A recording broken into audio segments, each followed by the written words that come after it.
Welcome to the winning world of rental. This gentleman won the 450 Supercross main event in a tremendous display, and we're happy to have him on the show. He's a factory Honda rider, Ken Roczen. What's up, Kenny? How are you, man? Hi, fellas. Thanks for having me on tonight. No problem. Thank you. Good job. Look, you talked about in the press conference a little bit. You put something on social media about your December, and you take some time off the bike. And I love the transparency. So knowing all that, like, were you surprised at how well Saturday went? Yeah, I mean, obviously, listen, these guys, I don't know. It's not fun for me to talk about these damn things. It's not like I want to get sick, you know what I mean? Like, everybody always thinks it's an excuse and all this kind of stuff. And I just put out the video. I actually forgot about it, right? And then I was scrolling through something, and I remembered. I'm like, hold on, I think I have a video, because I sent that to my parents just because they were asking me how I was, and because they knew I was getting sick. So I sent them that video, and I'm like, I feel like a demon's coming out of me right now. So, yeah, it wasn't fun, and that threw me for a loop. I don't really know what it was, and it took me, I was literally laying on the couch, not lifting a finger for 2 weeks straight. I was like, not starting to stress, but I'm like, dude, it's December. Like, I'm about to go race here in a week and a half kind of thing, and I'm literally laying on my ass, not doing anything. And it's not like, after something like that, it's not like you go from feeling like shit to feeling 100%, right? So I just don't quite feel right yet, you know what I mean? And then, so this weekend was a huge surprise. I mean, I didn't expect that at all, but I told the team, it's actually funny, one of the team members, I'm not going to name any names, but came up to me and said, dude, you're a weird individual. And I'm like, yeah, I don't know, I agree, because they said they wouldn't have put $1 on me after, like, being at the test track last week. And I agree with them. I agree with them. I'm like, dude, I can't do a start to save my life. I freaking can't even string any laps together. I am absolutely useless out there, right? But then coming race time, I told them, I said, I'll figure it out one way or another. Yeah. And then we did. So I don't know. I guess I just stayed relaxed. Yeah, I mean, it was quite a performance. And I know you get tired. You said this in the press conference. Like, they ask you what happened or how things are going, and you come on and you explain something, and then you can't win with fans. You either gonna have the people that are saying, "Oh, it's all excuses." Yeah. You can't win either way. So you're just saying in the press conference, you're just like, I don't know, man. This is what happened. I don't know what to tell you guys, and you're tired of it. But I like it.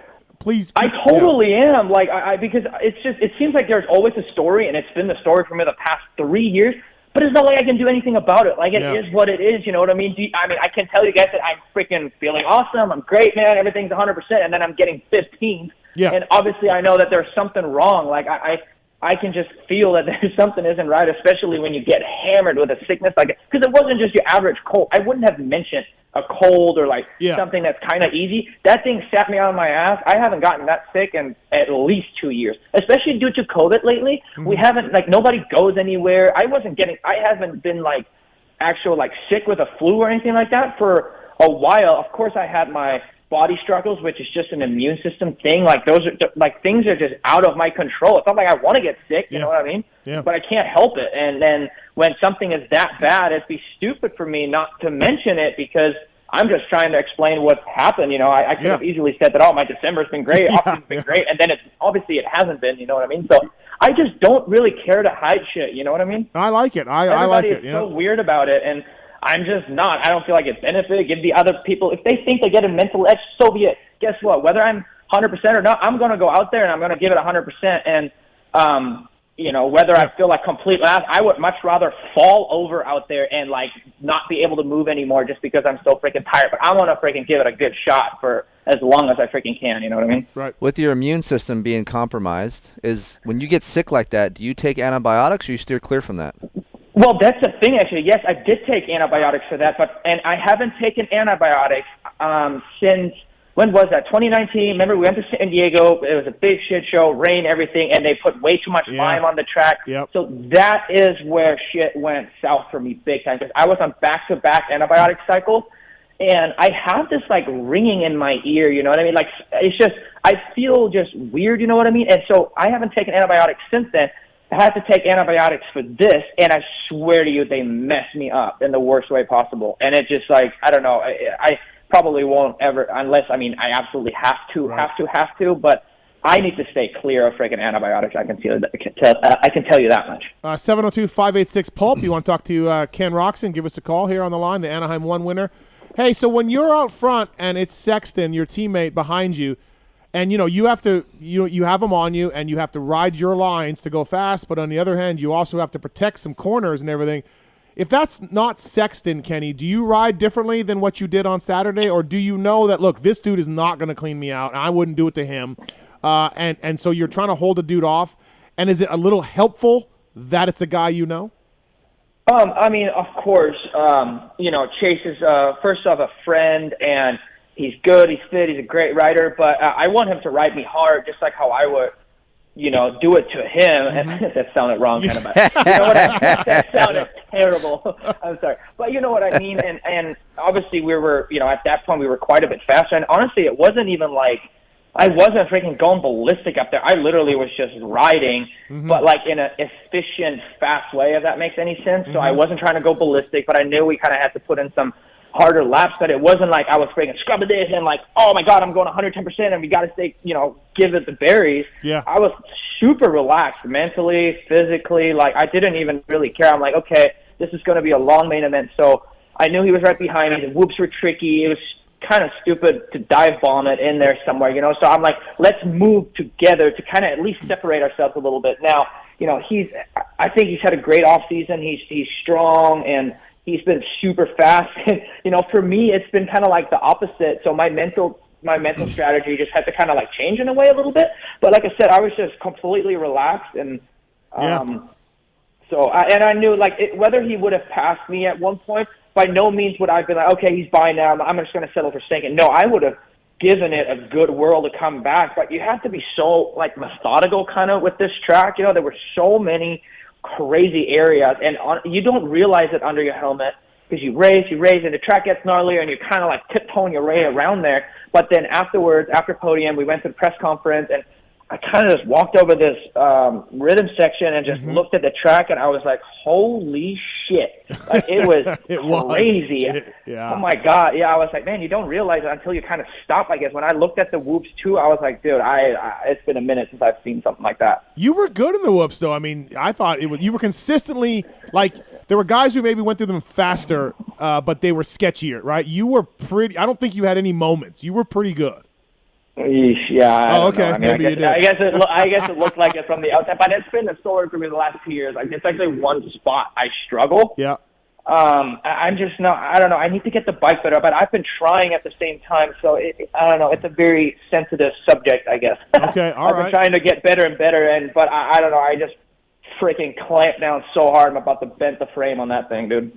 Dude, I somehow make it through. There was a lot of shit going on behind you, by the way. I know. I was very glad to steer clear of that. You're 11 seconds in front, and there's just fucking chaos behind you. Just dudes cleaning each other out. A very weird situation. Like we had, I don't know, Peyton, we were laughing about it because sometimes when we're at the practice track, right, like if he doesn't give me halfway or sometimes the motos feel so long, I tell him, me and Adam have this thing like I said, next time I'm going to freaking ghost ride the bike. I get mad at the mechanic, right? Like I'm doing a moto and like halfway doesn't come around. The moto feels long. It makes me so mad towards the mechanic. You know what I mean? Yeah. And he was like, shit, I forgot to show you halfway. I'm like, don't worry about it. I was so focused and he showed me 8 minutes plus 1 to go or something. I'm like, oh, that's not bad.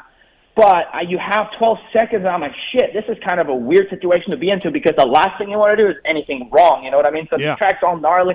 You're kind of like trying to pick your battles a little bit. And it was I haven't been in a situation with a lead like that in forever. But I do have to say it was nice for the way the track was. It just allowed me to, kind of stumble my way across the whoops to go like extra slow. I mean, I was going so slow through the whoops after the finish line. It was crazy, but I don't know. That's really all I had to do, so I just didn't want to do anything wrong. Yeah.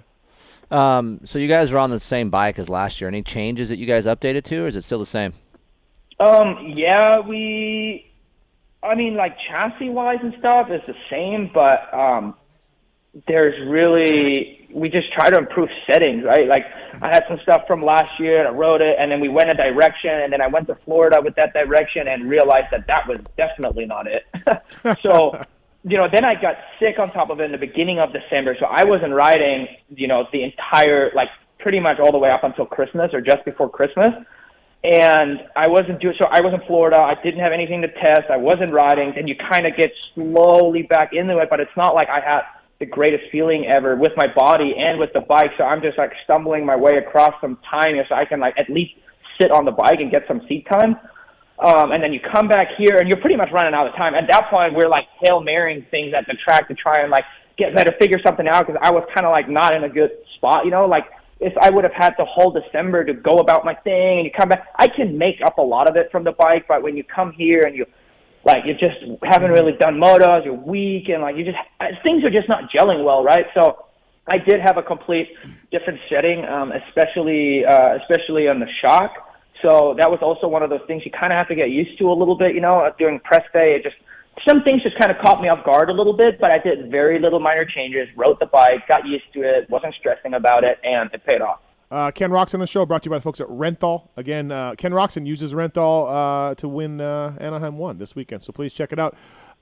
Kenny, so when I worked for Red Dog one year, he was the fastest in practice in Phoenix, both practices, and we were looking really good, and then he got a shitty start in the main event, and like whatever. I don't remember how he did. But the point of my being is, the rest of that Supercross year, he had his Phoenix settings in his fork and shock, and he would stray from that here and there and stray away, and we were always trying to test. We were always trying to get the bikes better. But then at some point he would be like, hey, I need the Phoenix stuff. And we would put it on, and we made a joke about it. We have a setting. It's the one he likes. It's called Phoenix Supercross because he was good that day. Do you have that, Kenny? Do you have a setting where you're just like, hey, Jordan, we're going to this, or Lars, we're doing this, and we're going back to my base setting because this is what I want to do? Very much so. The thing is, you know, you can come up with these new settings and you feel kind of decent, but you have to prove it on the track. So we had a very difficult track this weekend, right? Yeah. And did I think the bike could have been better? Yeah, of course, but so could have I probably, right? So at least I proved that there has been something. The whoops are really difficult. I somehow made it through. And before that, for me, it was always like the Indy setup. Like I swept Indy last year, and I wasn't 100% happy with the bike. Like there were some things that were really standing out to me where I'm like, guys, I'm losing time here. Like I can just feel it. You know what I mean? You're trying to improve these areas, but sometimes you take away in other areas. So it's always give and take. So at one point I'm like, hey, I need my Indy stuff. So yes, very much so. I think it's just if you've had good races on something and a couple of different conditions, it's just proven that, hey, that is something that has worked before and it can work again. So yes, I do feel like riders have their kind of like setup that they kind of fall back on every now and then for sure. Yeah. Even though Red Dog didn't even do that well in Phoenix main event, it just was the feeling Placebo. that he liked. Yeah, the feeling that he liked. And you know what I say a lot is that I don't really care what position I am in practice. For me, it's all about the feeling, right? Like there has been so many times that I felt so good, the bike felt plush, like I kind of had fun all around the track, and I'm eighth. Yeah. But I am super comfortable with that because I'm going into night. I'm not worried ever about practice. I go on the night show and something happens in me where I just put all my focus and energy in that heat race and the main event, and you just make it happen. So rather than like, oh man, it doesn't feel that good. I'm getting arm pumps, bike's rigid, crappy, this and that, and I'm freaking winning. But anybody can make a setting work for a lap. You know what I mean? Yeah. So I would much rather have a good feeling on the track and not have the greatest qualifying position and go with that into the night show. I've texted Kenny before, Kiefer, like after like a 12th place qualifying or been in a motorhome or saw him and been like, hey man, everything good? And he's like, yeah, dude, I don't care. Yeah, like I stopped doing it. I don't even worry about Kenny's practice times. But I have in the past been like, hey man, are you all right? You're 12th.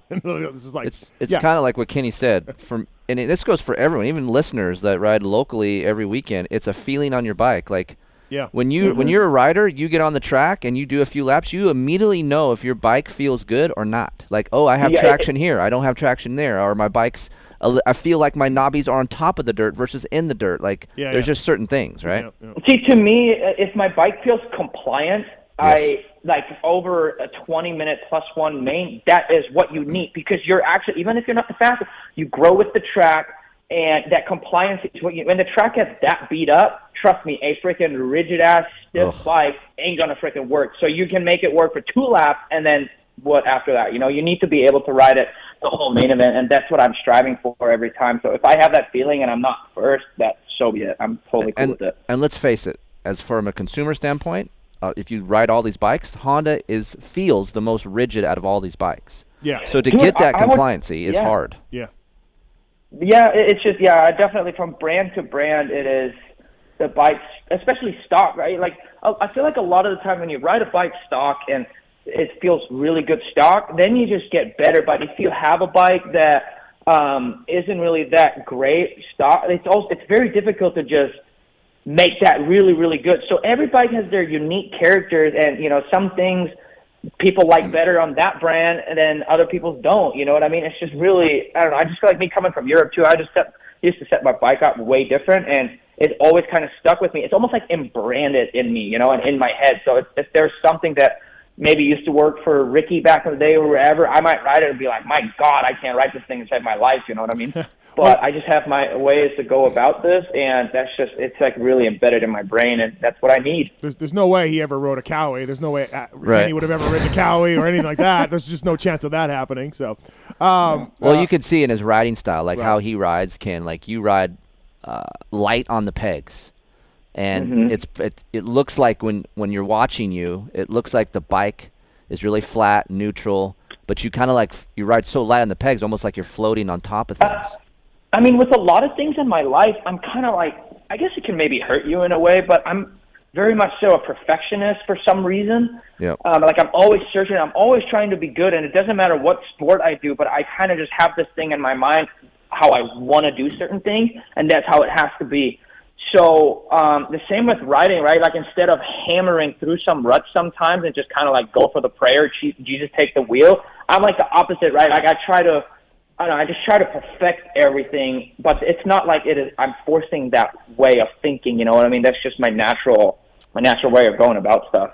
Do you still get nervous for Anaheim 1? Are you still like a lot of guys have told us over the years? It's the first round and you don't know where you're at, and it's the lights and the crowd and all that stuff. But man, I mean, look, this is old hat for you. You've won championships, you've won races.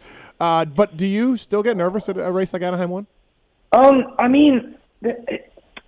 I would say it's no different than any other race. Like I always get, the night show or whatever comes around, like the butterflies in the stomach, like the heart rate's elevated, like just kind of like those are good nerves. You know what I mean? That's why we do compete. Like if I'd be sitting there falling asleep and it not bothering me at all, I feel like there'd be something wrong almost. You know what I mean? Right. So there's a certain feeling that I like. You know what I mean?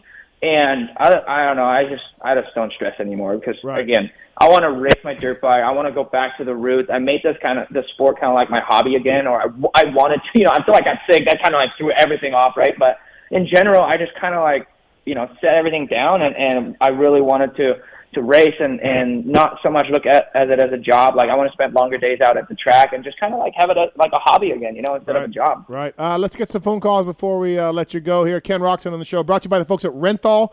They have more titles than all the other brands combined, so please check them out. They've been in business since 1969, and whether it's the Fat Bar 36. What's your bend, Kiefer? What's your Renthal bend? 996. 996. That's too far. I think that's what I'm on. Is that right? I think you are 996. That's what I'm on. Yep. Yeah. And trust me, I know what guys are on. I'm a handlebar geek. I know you're a handlebar guy. Yeah, I know. I've gone across the whole roster. I feel like I don't know why. Well, now you're on Twin Walls. Yeah, he's on. I was always Fat Bar, and I swear to you, at one point, I'm like, I don't know how to set these anymore. Like, they're too far forward, and I'm like, hey, I got to kind of roll them back. I roll it back, and I'm like, shit, they're kind of like too far. I kind of like had this visual thing. I'm like, I don't know how to set these things anymore. And that was the only handlebar that I've been on before on KTM back there. I'm like, hey, give me those bars. And then we threw them on, and like, I don't know, I've been on them for like obviously the whole last year and stuff. Yeah. And yeah, I love them. Yeah, I can't. Riders switching back. Like Adam's gone everywhere. Adam's gone Fat Bar. 100%. Twin Wall, whatever. Yeah. Within like a couple of weeks. Yeah. I feel like. And most of the time when guys go to a crossbar, it's a visual thing. Yeah. I feel like Sexton changed too. He was on the Fat Bar 36 for a while. The new Fat Bar, and then I think he went back. So yeah, it's all over the place. All right, let's get to some phone calls here. Ken Roczen on the show. First up, it is Kyle on 2. Kyle, what's up, man? What's your question for Ken Roczen? Hey, Ken, how you doing? Thanks for your time tonight. My question is, you said you had a little bit of a sickness preseason. Did that kind of take away from some of your expectations for the season? Or did the first round win at Anaheim kind of help rebound from that? Or do you have any big expectations for this season? No, like it threw everything off, and why I said that was because things were going great, and you do all these motos, and you have like your system and your program and your structure, right? So then I got sick, and I'm like, okay, let's just wait this thing out for a couple of days, and it just got worse and worse and worse and worse, and I'm like, oh shit, like this is bad, this is weird. So the fact I wasn't just sick for a week or something and could go back in the thing, I literally came to California on the 3rd of January, and I'm like, holy crap, like I have hardly ridden, and the days I did ride were kind of a scratch because it's not like I went out there, I left the track, I'm like, dude, I had a big day today, I felt great, like this is what you take home, you know what I mean? So I was kind of all over the place, and I didn't really ever get that feeling of like a structure and like all of these things where I can come in to this first race to hold on to something, you know what I mean? So that's what I meant. My entire December has been a total wash. So when you have a total wash for pretty much a month straight or something like that, a month is a long time, you know what I mean? So kind of like you feel like a fish out of water a little bit. It sounds weird because we've done it our whole life, but I felt like a fish out of water. So I kind of came into this thing. I'm like, hey, we got to make this through Anaheim. I'm going to try and figure this out. I'm going to get better, get back into a structure. Like I need to kind of figure something out. But at the same time, me just being, I hate to say it, but I'm kind of a veteran right now. I don't know, just that my natural instincts just kind of took over. And yeah, it's just, I don't know, I guess it was a great weekend, and it was totally unexpected for sure. And I have to clarify something. I read somewhere, I don't even have Facebook anymore, like a personal Facebook, but I saw somewhere that a media guy, even from Germany, said that I had Omicron coronavirus. Oh, fuck, nah, bullshit. Not one time have I mentioned anywhere that I had any kind of COVID, and because I actually told somebody, because they asked me, I said, no, it was not COVID. Yeah, I did at-home tests. I did tests at the pharmacy. Like, I did a bunch. I actually did an antibody test, a blood test to see if that was the case. Because sometimes they don't pick it up. I don't freaking know what the deal is, right? And with that being said, I mean, obviously you're in a situation where you're an elite athlete, you would obviously know and take the precautions, and you have been taking the precautions to know if it was COVID or not. For somebody else to say that, that's kind of laughable to me anyway. I checked everything. Yeah. And I feel like you would admit it. I had COVID. Yeah, I mean, 100%. Why would he hide that? Right. So thanks for the call. It's not it's crazy. And that's why I said in my post the whole, my so-called excuse, because again, everybody thought it was like, oh yeah, sure, he's gotten sick, all that kind of stuff. And I'm like, it doesn't matter what I say, you just cannot make it right. No, I really I get a kick out of it, but it's pretty pathetic, honestly. Here's what I don't understand: why would people, media, fans, whoever, question his toughness when we've seen all the shit that the dude has gone through, and he's right, and he's great, and he's winning? I know. You know what my argument is all the time? I'm like, bro, how can I go from first, third, second, first, on a bad day, get a fifth, whatever, I don't care. But sometimes I literally go from freaking first to 12th. How is that? Like, that is not normal, you know what I mean? Like, do you think I do that because, oh man, I just had an off day, I felt great, but hey, I just didn't ride that great? No! Yeah. There is a freaking reason for that, you know what I mean? Like, it's not like I can go from strong, I feel fit and I do all this freaking work, and then all of a sudden, oh man, he gassed out, he faded because he just didn't do enough training. It's the dumbest thing I've ever heard in my life, honestly. Let me ask you this, because this is one of the big reasons why a lot of guys don't pick you for the series championships. Can we last 17 rounds? Yeah, that's Are we me. good? That's me. I don't pick Ken any of the last that's what 2 I'm years, right? How do we feel this year? We feel a little bit I don't better? blame you, Steve. No, it's fine. I mean, I hope you prove me wrong, but yeah. Well, again, like I'm just trying to come back. Obviously, I told you my December was a complete wash, so I'm trying to build here, right? So I can't answer you that. I don't freaking know. I'm just going with the flow or whatever my body gets. That's why I'm at peace though as well, right? Like I have freaking done everything. I mean, I've gone to doctor, I've done this and done that, and we know like there was a certain problem, is a certain problem. This shit can come back really at any time, right? But I do anything and everything to just keep it under control, health-wise, and that's really all I can do. So I'm at peace. Whatever it gives me, it gives me. Do I fade or whatever? What do you want me to do about it? I need to be able to sleep at night, and I sure as hell work my freaking ass off to try and do this thing and win, but I don't freaking know. So I'm just going to go out there. I made this my hobby again. I just want to race dirt bikes. I want to practice. I want to hang out with my family. That's it. Soul Rider. We got a question I got a text question from a Justin in North Carolina. How's Ken feel about barely beating a 40-year-old in the heat race? This Justin in North Carolina, but yeah. I don't really know who that could be. I don't know either. Yeah, but 40. He's not even 40. He's like 36. Yeah. So here's the thing. I saw that he was behind me at like lap 2 or 3. I was worried. I'm like, oh shit! Like he's been going really good at the test track. But then for some reason, 2 laps later, all of a sudden I dropped in like 6 seconds, and then I wasn't worried anymore. No, so I don't know. No need to be worried about him. No, nothing at all. That's funny. I mountain biked with him earlier, actually. If he crashes, he's going to turn to dust. He'll just poof, dust everywhere. So right? Like, that's the age. It's the porous bones and everything. Before he gets off. Are you done? I'm not done yet. Ken, before we let you go here on the show, a couple more questions, one from me. So your wife, Courtney, who I'm a fan of and I really enjoy, I've known her for a long time. She went back, she worked for Team 2-2 and the agency and everything else. Caused a little bit of a social media stir the other day, and you can take this wherever you want. I love it. You can decline a comment, but she was basically saying, like, and we've talked about this in our show, like, so if you have a vaccination, you do not need to test for COVID. If you don't have vaccination, you need to test every weekend. We saw 3 or 4 riders and crew members, including your mechanic, missed the race from this Omicron, which is very contagious. There's a lot of riders, though, and I mean, again, we've talked about this. I am sure there are fake vaccination cards out there. Courtney's point was, hey, we're trying to do it the right way here, and that sucks. And I agree with her, and I wish Feld would look into it. But what's your take on all this? No, yeah, I mean, look, to me, everybody, like in my situation, and there's, not even just in my situation, I feel like everybody, right? People get the vaccine, and it should be everybody's choice. Like, I do not judge, whatever, totally fine.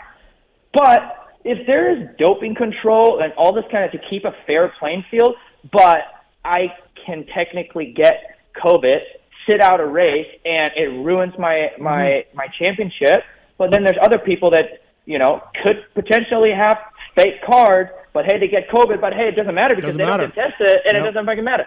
So every single person that I deal with that is about my health, doctors and everybody, says it does nothing for me and exposes me to cardiovascular risk. You know what I mean? And I don't want, that's the last thing that I need. Like, I'm dealing with enough stuff, you know what I mean? And all I want is for an even playing field. Yeah. It is like, nobody should have to hide anything, right? Like, if you have the vaccine, you got the card, and everything's legit, good for you. Like, you're totally cool, you know what I mean? But if there's fake shit going on and people trying to weasel their way through, that's just not okay. Just keep it fair, and there's a simple solution for that. There's an antibody test where you can see if you have antibodies. You can also see if you are vaccinated. Problem solved. Make everybody go through this thing one freaking time, and you will have your answers. We just want a fair and square playing field.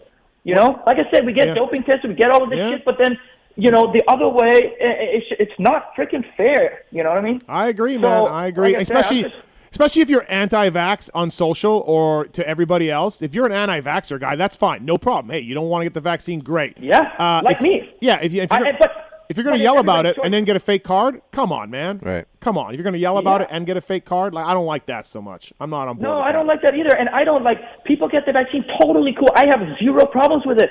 I just don't want to. This is not just only a personal choice, but also, it's just advice that I get, and I'm just very uncomfortable with it, especially in the situation that and I've heard way too much bullshit with people that got the vaccine, and I'm an athlete, like, I need my freaking body, and, obviously I've had some problems with it, and the last thing that I need is more problems, so I'm not down with it. I'm totally cool with doing the COVID test, whatever it is, but come on, dude, like, it's either you got to test everybody, keep it fair, or, at least expose the people that have fake cards. And if they don't have fake cards, that is totally cool. Yeah. Keep doing your thing. So but when keep she it freaking fair. When she posts something like that, and the shitstorm's coming, Kenny, are you fine? Are you just like, oh, babe, like, oh, here we like, where are you at on that kind of her saying that? And I agree with her, by the way. But where are you at? Are you just like, hey, whatever you want to do? Dude, I am so, like, politics. Oh, my God, you don't say on social media that. Why can't, everybody freaking speaks whatever they say. So I was more of a thing like, oh, boy, here we go. But, like, in a funny way, you know what I mean? Like, I really don't give a shit, and all I want is for people to be fair and square. So what people make out of it and they lose their mind, they have something to talk about. It's always easy to freaking point fingers, you know what I mean? I mean, I don't know. It's one of those things that I was totally fine with. I knew it was going to cause a freaking shitstorm. Right. But that's just how we think. Okay. Yeah, Everybody, fair enough. Get the vaccine if you want it. Go get it. But I just keep it fair. It's simple, man. All right. Rhythm section. There's the straightaway before the last straightaway. There was a rhythm you were doing in practice, and you pulled the plug on it. So you would clear the tabletop and then triple single in the corner. Did you pull the plug because it wasn't faster on the dartfish deal, or what?